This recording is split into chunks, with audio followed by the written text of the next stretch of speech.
Hey guys, it's the most wonderful time of the year, and it's a time of year that many people will gather with their family and read Luke chapter 2, the Christmas story or the Nativity.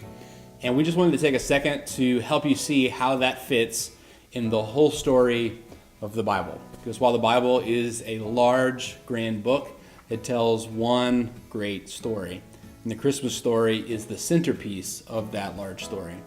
So if you start in the very beginning in Genesis 1, we have the creation of all things. God creates everything from the planets to the sun, the moon, the stars, earth, the creatures, and even mankind. And everything is absolutely perfect.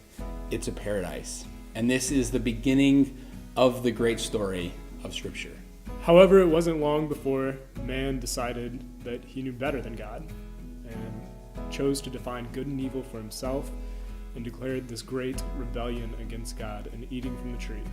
But by choosing right and wrong for themselves, defining what was holy or unholy, right or wrong, they led themselves into destruction and death.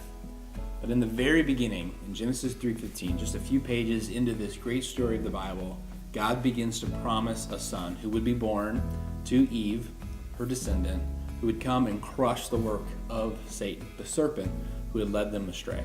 He would not only come and crush the serpent, but crush the work of sin, which had led Adam and Eve into death and destruction. Eve had many children, but none of them proved to be the one that would crush the serpent's head. Mankind plunged more and more into evil and rebellion against God.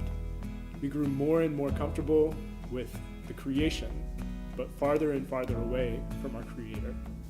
God calls out of these civilizations and cities, these nations, a man named Abram and his wife, and they were childless. But he promises that he will make a great nation out of them, that they will have a son even in their old age, and that through this son and their descendants, all the nations of the world will be blessed. God blessed Abram with a child, and from that child there grew a great nation.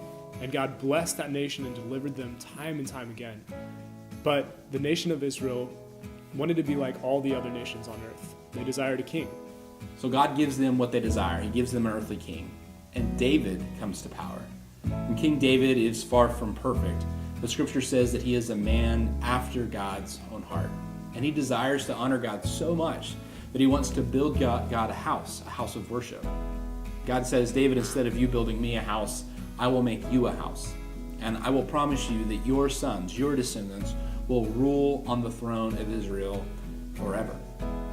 Son after son was born, and king after king came to power, but none of them proved to be the one that would reign eternally. They were wicked and prideful and adulterous, and they did not honor God's authority. This led to Israel being on the brink of destruction. It's in this time that God calls out to King Ahaz. So God speaks through his prophet to King Ahaz and says, ask God for a sign that he will remain faithful to Israel. Ahaz is terrified. He doesn't want to ask for a sign, so he refuses. But the prophet Isaiah tells us that God gives a sign of a son born to a virgin. And this son will be a wonderful counselor, and of his government there shall be no end.